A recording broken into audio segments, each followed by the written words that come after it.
You call it predictive analytics and machine learning, but it's just slow guessing. Why don't you get a real job that scales, sweetie? Something that actually generates wealth, the kind that lets you own property in 3 time zones like my funnels do. The words hit me with the force of a physical blow, delivered with a saccharine smile that didn't touch Aunt Mildred's cold, triumphant eyes. She didn't look directly at me as she spoke. She addressed the table, ensuring that the entire extended family, my parents, my siblings, my cousins, witnessed the public execution of my professional pride. I could hear the expensive crystal of her wine glass, a bespoke heavy piece etched with her personal brand motto, "Automate Joy," clinking against the polished mahogany table as she leaned back, allowing the full weight of her success and condescension to settle upon us all like a suffocating blanket. We were gathered for Christmas dinner, but the atmosphere was more akin to a hostile shareholder meeting where I was the single failing asset. The heavy, humiliating silence that followed amplified the truth of her judgment. She had just publicly labeled me a failure, a struggling academic clinging to intellectual complexity simply because I lacked the commercial acumen to grasp true profit. My antique silver fork clattered uselessly against the white porcelain plate, the sound sharp, brittle, and intensely embarrassing, echoing the sudden painful heat of shame rising in my cheeks. My hands trembled violently beneath the table, gripping the linen napkin so tightly the fabric threatened to tear. I felt the collective, inescapable gaze of my extended family, some genuinely pitying, some openly judging, all confirming her cold assessment that my career was a theoretical waste of time. What the hell just happened to me?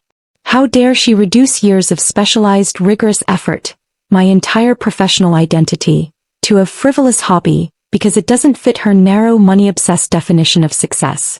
My name is Amelia Morgan. I'm a data scientist specializing in machine learning, and that moment was the last time I allowed myself to be Mildred's victim. The dining room wasn't merely decorated for Christmas. It was meticulously staged as a showcase for Mildred's brand and her exorbitant lifestyle.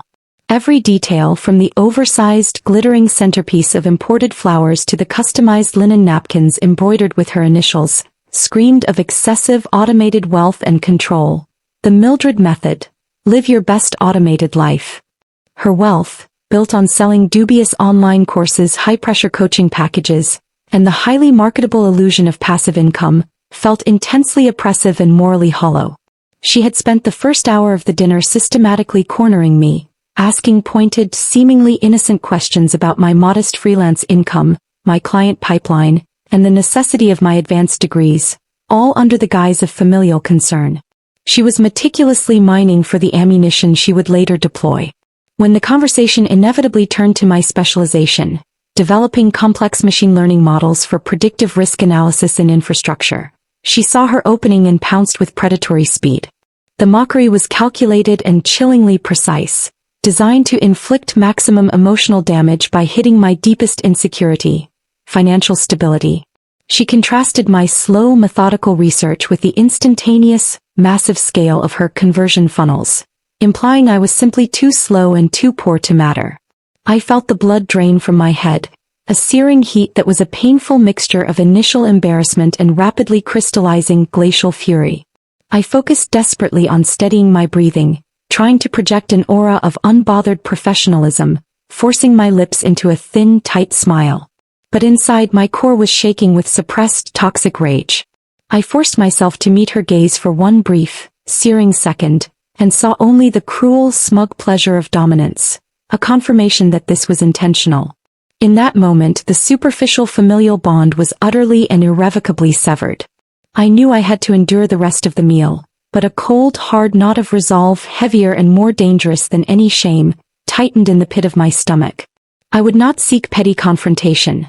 I would seek strategic, undeniable, absolute justice, leveraging my unique skill set to prove her entire identity was built on a technologically fragile lie. I would not forget this feeling of profound public humiliation, and I would use it to fuel my transformation. The forced cheer and the incessant clatter of silverware suddenly felt unbearable, a relentless, noisy soundtrack to my failure. The rich scent of expensive holiday food turned sickeningly sweet. Later, performing the humiliating gesture of domestic subservience, helping clear the heavy, custom-made plates, my cousin Jessica, Mildred's protégé and heir apparent, sidled up to me. She offered a clumsy, saccharine pat on the shoulder, the gesture loaded with false sympathy and barely concealed relief that she wasn't the target of the evening. "Don't worry, Amelia," Jessica whispered, leaning in too close, the heavy scent of her expensive perfume overwhelming my senses. "Freelance is just so unstable and those academic papers sound awfully complicated. Maybe you can just do some simple, reliable data entry for Aunt Mildred to tide you over? I hear she needs someone to organize her receipts for tax season. It pays hourly, which is consistent, right?" The suggestion was a profound insult wrapped in the gauze of familial concern, implying my specialized, highly complex knowledge, honed over a decade of dedication, was interchangeable with basic minimum wage clerical work. It stripped away all pretense of respect for my profession. I mumbled a tight, barely audible "thank you," my throat constricted with unshed tears and suppressed anger, and immediately made my escape. I couldn't bear the lingering, pitying glances, the muffled whispers of judgment, or the forced, oblivious cheer of the other guests. I retreated to the empty guest bathroom, locking the door with a decisive, echoing click. The cool, silent marble sanctuary was a profound, necessary contrast to the noisy, oppressive atmosphere downstairs. I leaned against the sink, resting my forehead against the cold, unforgiving mirror, watching my breath fog the surface. Staring at my reflection, I saw the ghost of the vulnerable, striving girl Mildred wanted me to remain, the one who quietly accepted her station and her financial limitations. I clenched my fists until my nails dug deep, painful crescent shapes into my palms, the sharp physical pain a necessary, grounding anchor against the emotional turmoil. The shame was a powerful, bitter fuel, transforming into absolute, focused, chilling determination. This public diminishment ends now. I will never, ever let her define my worth or the value of my intellect again. Driving home late that night, the excessive, glittering suburban Christmas lights seemed to mock the hollowness and insincerity of the forced family festivity. I drove slowly, allowing the initial shock and anger to fully subside, replaced by an icy, focused clarity that cut through the lingering embarrassment. I realized Mildred's power wasn't inherited status, nor was it the product of genuine, lasting innovation. It was an illusion constructed entirely on the appearance of effortless, scalable wealth and technological infallibility.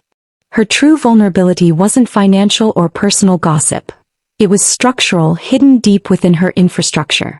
Her digital empire, the source of her pride, her trophy, her unassailable shield, was her entire identity, and it was entirely dependent on technology. I didn't want her cash. Taking her money would only confirm her shallow, transactional worldview. I wanted to demonstrate, using the very scientific rigor she scorned, that the foundation of her arrogance was fundamentally flawed and destined for ruin. I needed a plan that was quiet, professional, entirely ethical, and devastatingly precise. A plan that used the rules of the corporate world against her. I knew that every successful online business relies on complex, interconnected systems, and my expertise lay in identifying systemic weaknesses, predicting failure points, and quantifying risk. I resolved to treat her entire operation not as a personal rival, but as a complex system ripe for forensic analysis, modeling, and eventual, inevitable failure under the weight of its own technical debt. The morning after Christmas, my holiday break was officially and irrevocably repurposed. I canceled my remaining minor client obligations and cleared my schedule. I opened my laptop, transforming my quiet home office into a strategic command center. I began the meticulous process of mapping Mildred's public digital footprint. I pulled up every publicly available document, webinar, marketing funnel, and social media ad associated with the Mildred method. I dissected her business like a biologist studying a specimen under a microscope. I wasn't looking at her glossy branding or conversion rates. I was looking at technical metrics. Server latency reports, API call structures, data flow architecture, and third-party integrations. I saw the telltale signs of aggressive scaling without sufficient reinvestment in foundational infrastructure. High volume, high pressure, and a terrifying reliance on automated, flawless data processing. This combination, I knew, was a recipe for disaster in any aging system. Every single dollar, every lead, every automated email flowed through a critical yet hidden technical pipeline. I needed to find the weakest point in that pipeline, the single, unmaintained point of failure that she was too arrogant or too cheap to acknowledge and fix. I was searching for the systemic cancer at the heart of her operation. The search for the core vulnerability was tedious, spanning weeks of relentless, focused effort, requiring me to dive into the archaeology of the internet. I sifted through archived press releases, obscure developer forum discussions from years ago, and even blurry low-resolution screenshots from early 2010s vendor testimonial videos. I was looking for the historical footprint of her specific technology stack. Then the breakthrough. An article from nearly a decade ago in a niche business journal detailed the triumphant, expensive launch of her proprietary, custom-built, secure, enterprise-level CRM system. A custom build. That was the crucial, damning piece of information. Custom legacy systems are massive, costly liabilities if not constantly updated, requiring specialized, expensive talent. Mildred, notorious for cutting corners and fearing any disruption to her cash flow, would have undoubtedly refused the costly, necessary security and modernization updates. The article even mentioned the specific, now outdated framework it was built upon, a technology whose security patches had been officially discontinued 5 years prior. She thinks this outdated, unmaintained code is a fortress. It's actually a technological fossil waiting for the inevitable decay and regulatory obsolescence. I felt a deep, cold surge of strategic satisfaction, a quiet, intellectual triumph. I had found the heart of her empire, and it was beating on borrowed time, reliant on deprecated, vulnerable code that was one regulatory change away from collapse. My plan immediately crystallized into an ethical, professional blueprint that adhered strictly to the law and to my own professional standards. I would commit no illegal act. I would not hack or sabotage her data directly. My revenge would be the application of pure, objective data science and professional rigor. I decided to immediately specialize my entire professional identity around the systemic risk of outdated legacy digital infrastructure. I would develop and publish rigorous research, model the exact statistical probability of failure for systems like hers, and present my findings to the regulatory bodies, payment processors and platform partners that governed her business. My goal was to prove scientifically and publicly that the system she relied on was not just inefficient, but a ticking time bomb of data liability and consumer risk. I would use my commitment to data integrity and truth to dismantle her empire built on superficial branding and technological neglect. The cold, impartial logic of the numbers would be my ultimate weapon, a weapon she never saw coming. I implemented the first phase of my operation: passive monitoring and continuous data capture. Using legal public-facing tools, sophisticated web crawlers, performance testing APIs, and advanced error logging services, I began tracking Mildred's website performance, server response times and visible error codes. I treated the Mildred method as a long-term anonymized case study in digital fragility, logging its activity 24/7. It was slow, meticulous, almost meditative work requiring intense, focused patience, a trait Mildred certainly lacked in her pursuit of quick profit. Every subtle lag, every unusual server header, every fragmented data packet, was logged, time-stamped and cross-referenced against historical performance metrics and industry benchmarks. I was building a comprehensive, undeniable database of her digital negligence, piece by tiny analytical piece, creating a forensic history of her system's decline. The emotional distance was vital. I had to view her business purely as a set of flawed data points, not a personal target, to maintain the ethical cleanliness and objectivity of my operation. This detachment allowed me to operate with ruthless, professional efficiency. After nearly 3 months of consistent, dedicated data logging, a pronounced, alarming pattern emerged that confirmed my initial suspicions. Every 6 months, almost like clockwork, I saw a massive temporary spike in 404 errors, internal server errors, specifically database connection failures, and broken lead captures followed by a sudden frantic dip in normalization. This wasn't normal, scheduled maintenance. This was evidence of panic. This meant her internal team was scrambling to patch the front-end user experience, desperately trying to mask a deep underlying flaw in the database structure, likely severe data corruption caused by the deprecated framework. It confirmed my core hypothesis. She wasn't investing in prevention. She was applying superficial, expensive bandages to a structural hemorrhage that was accelerating with every new customer and every new transaction. My models suggested she was losing significant revenue and, more importantly, critical compliance and customer data with every patch attempt. Asterisk, she is too cheap and too arrogant to fix the core problem, believing her brand and aggressive salesmanship can perpetually overcome technological debt. That debt, however, is now compounding exponentially. Asterisk. I fully committed to the strategic pivot of my career, burning the bridges to my generalized clientele. I liquidated my remaining general client contracts, often taking a temporary financial hit to free up my time, and specialized exclusively in predictive risk modeling for legacy digital infrastructure. I dedicated my professional time to writing highly technical papers and developing sophisticated models that quantified the security debt accrued by proprietary, unmaintained software. My new target audience wasn't consumers or general tech enthusiasts. It was the compliance officers, the general counsel, and the chief risk managers at major banking, payment processing, and advertising corporations. I needed to establish myself as the recognized ethical authority on the exact technical problem Mildred represented, the systemic risk posed by outdated systems in high-volume environments. My work became my singular, all-consuming obsession, fueled by the cold, lingering memory of that Christmas dinner humiliation. I was building a reputation based on undeniable, objective truth. I presented my first major anonymized white paper at a flagship data science conference in San Francisco, the biggest event of the year. The title was deliberately dry and intimidating, ensuring only the right people paid attention. Probabilistic modeling of data integrity failure in proprietary CRM systems. A longitudinal study of deprecated frameworks. I spoke with clinical detachment, presenting complex statistical models that demonstrated the statistical certainty of catastrophic failure within a specific architectural profile.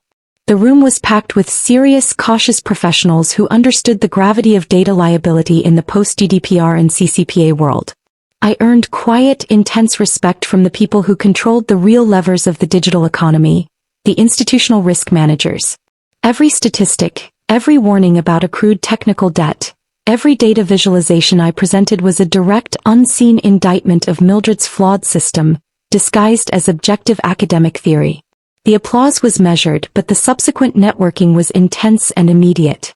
Mildred, ever the vigilant narcissist, saw my conference posts, the photos of me on stage, and the associated press releases on LinkedIn. She finally broke her silence with a patronizing email. The message was short, condescending, and laced with her typical dismissiveness of anything she couldn't immediately monetize with a catchy three-step method. Still playing with your academic nonsense, dear? Focus on conversions, not theories. You know my funnels are flawless. They've been running for years without a hitch. Maybe try selling a course on those models of yours if you want to make real money instead of just talking about hypothetical risk.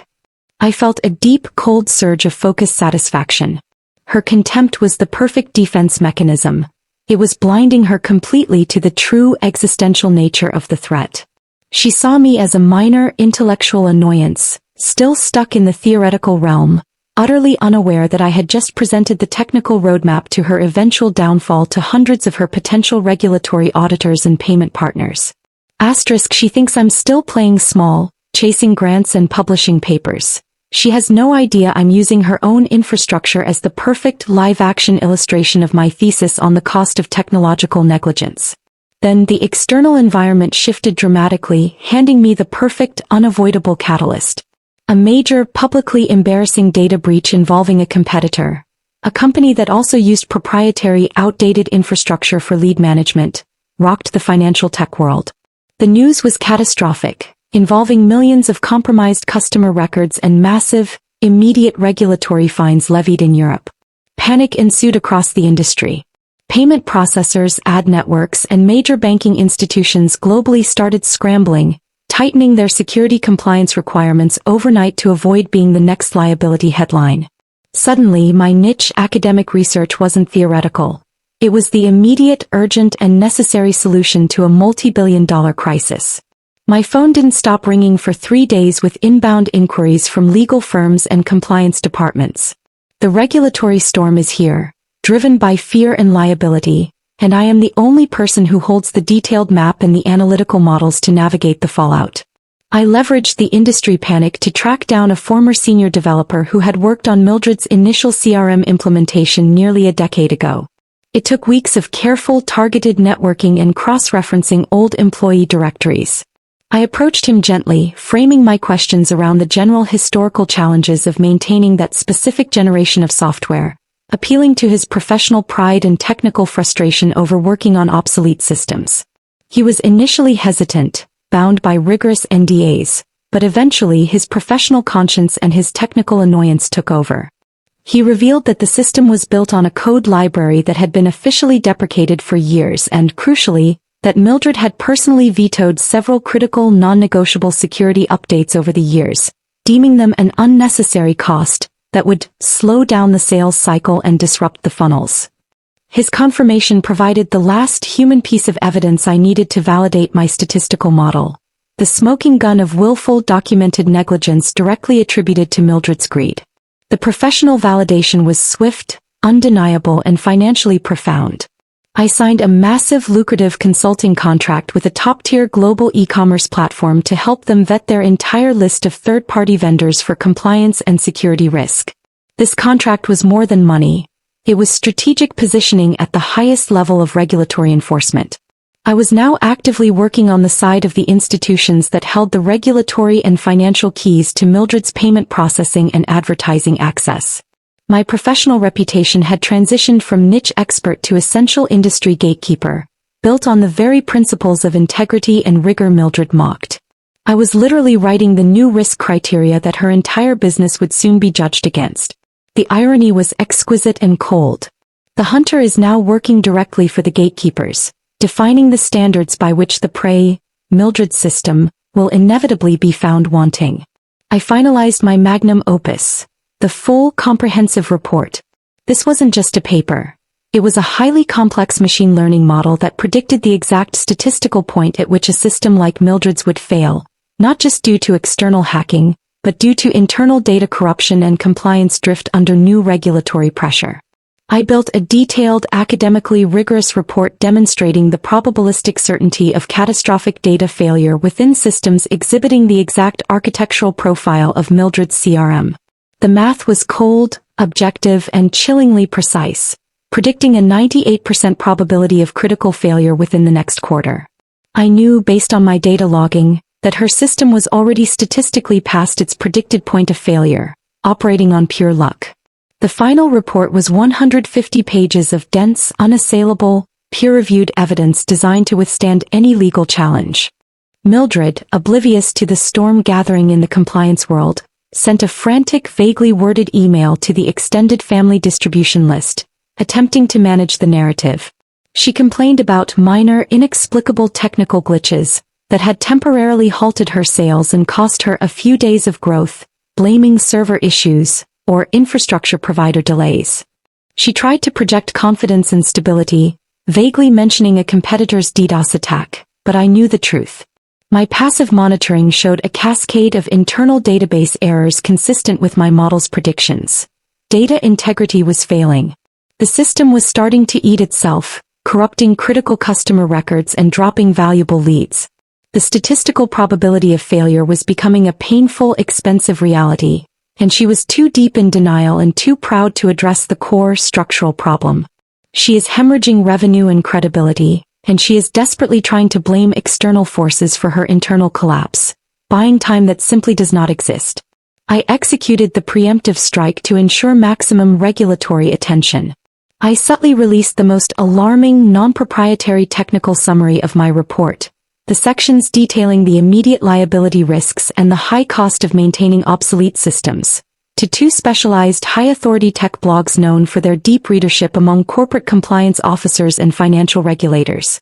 I made sure to include key phrases that would trigger automated risk monitoring systems. The headlines were sensational within that narrow community. The ticking time bomb in digital marketing infrastructure. Why legacy systems are a global regulatory risk. The buzz created an immediate and focused sense of urgency, ensuring that when the full report dropped, the regulatory world would be watching closely, audit checklists in hand. I was priming the environment for the hammer blow, ensuring maximum compliance vigilance and zero margin for error. I submitted my full peer-reviewed report, Predictive Risk Modeling in Proprietary Legacy CRM Architectures, to the most prestigious, academically rigorous tech journal in the field of digital compliance. The acceptance was immediate and enthusiastic after a lightning-fast review process, a sign of the industry's desperation. The lead editor called me personally, praising the rigor, timeliness, and real-world applicability of my analysis. He explicitly confirmed that the major regulatory bodies were desperate for this exact kind of data to justify their impending crackdown on risky, non-compliant vendors. This was the final, irreversible step. My professional integrity was about to deliver Mildred's execution notice, disguised as a scholarly publication. I felt an intense cold surge of focused power, the quiet, undeniable power of absolute, objective truth being weaponized for justice. The entire system was now aligned against her neglect. The report dropped. It was not a viral social media sensation, but within the world of financial compliance, legal risk, and digital security, it was an earthquake. The journal's publication led to immediate, widespread dissemination among regulatory agencies and banking internal risk committees.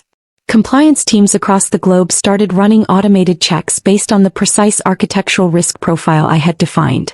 The language of the report was clinical, dense with statistical jargon, but the underlying message was a death sentence for any business relying on the specific flawed architecture I had so meticulously described. I spent the day fielding calls from major institutional clients, confirming the validity of my findings and helping them implement new stringent vendor vetting protocols. I watched the initial chaos with a strange mixture of vindication and cold detachment, knowing the clock had run out for Mildred's obsolete system. Within 12 hours of the publication, the automated risk assessment algorithms at major payment processors, banking institutions, and ad networks flagged Mildred's system. Her proprietary CRM, with its unique, outdated signature, its known deprecated components, and its documented history of maintenance refusal, matched my high-risk profile perfectly. It was instantly prioritized for high-risk monitoring and mandatory, immediate audit under the new, stricter guidelines. The alarms were silent to Mildred, who was busy trying to hire a high-priced PR firm to spin the narrative, but they were deafening to the institutions she relied on for her very existence.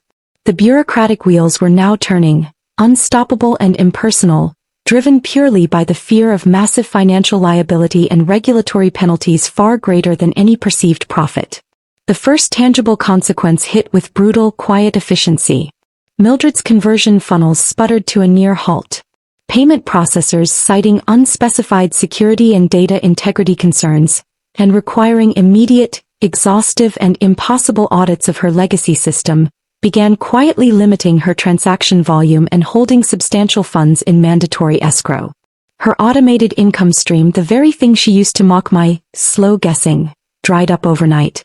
She was losing hundreds of thousands of dollars every day, and she had no idea how to stop it, as the problem was invisible to her expensive marketing consultants. She couldn't blame a single hacker. She was being suffocated by compliance she couldn't meet. The sheer scale of her operation became her greatest weakness, as the volume of transactions only amplified the risk flagged by the algorithms. Her empire is starving, and she is utterly powerless to feed it because the gates of commerce have been silently closed. Mildred posted a series of increasingly frantic, visibly stressed videos on her platforms. Her usual polished, confident veneer was entirely gone, replaced by exhaustion, genuine panic, and wild paranoia. She blamed everyone: shadowy competitors, coordinated hacking attempts by the deep state, and even unjust regulatory overreach designed to stifle small business owners. She threw vast sums of money at expensive, high-profile consultants, but they couldn't fix the underlying architectural flaw that required months of reconstruction and astronomical cost she had repeatedly refused to pay years ago. She was losing control, her public breakdown becoming a humiliating spectacle for the entire family and her rapidly dwindling, confused followers. Her desperate, visible attempts to patch the problem only confirmed the severity of the structural decay to those who understood the technical signals. I was at a major industry awards gala. I was there to receive a prestigious honor for my groundbreaking work in predictive security modeling and regulatory compliance. Mildred, desperate and crumbling, somehow managed to secure a ticket and track me down near the catering area, her desperation overriding any sense of decorum. She cornered me, her eyes wild with fear and rage, her elaborate hairstyle slightly askew, her expensive dress looking wilted and tired. "You did this, Amelia. You ruined me. You used your stupid, pointless papers to sabotage my business," she hissed, trying to keep her voice low but failing spectacularly, drawing the attention of nearby, curious industry leaders. I looked her directly in the eye, utterly calm and unshakable, the contrast between her hysteria and my composure stark. "I only analyze the data, Aunt Mildred," I said, my voice low, steady, and entirely factual. "Your own data predicted this outcome years ago. You chose to ignore the risk and the necessary maintenance to preserve your profit margin. I merely published the science and the regulators listened." I held her gaze for one final devastating moment of truth, allowing her to see the cold, hard logic of her own failure reflected in my triumphant eyes. Then I turned my back and walked deliberately toward the stage to accept my award, leaving her exposed, trembling, and utterly defeated in the crowded room.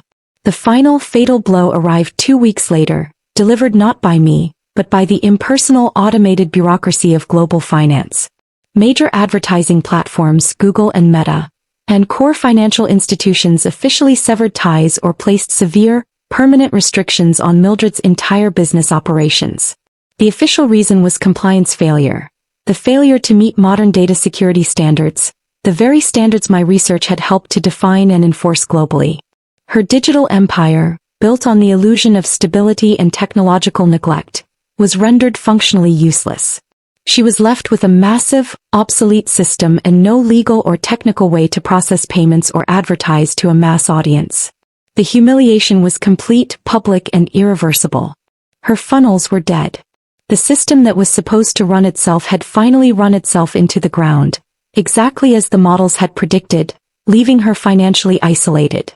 Months passed, bringing the quiet certainty of my success. I was thriving professionally.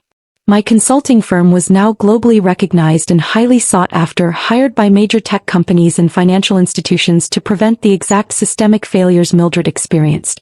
I achieved the financial security she once mocked, but mine was built on genuine expertise, ethical rigor, and solving complex, real-world problems. My success was quiet, sustainable, and rooted in undeniable truth, a stark contrast to her ephemeral flash of wealth. I never heard from Mildred again. Her downfall was total, both professionally and socially, fading into obscurity as a cautionary tale within the industry. She lost the one thing she loved most, her unassailable financial identity, not to malice or petty sabotage, but to the cold, hard logic of data she had dismissed as slow guessing. I found profound, lasting peace in knowing that I didn't destroy her. Her own negligence, illuminated by my analytical rigor and dedication to truth, did. I walked away from the entire ordeal successful, validated, and finally truly worthy of my own definition of success, having reclaimed my integrity through the very science she scorned.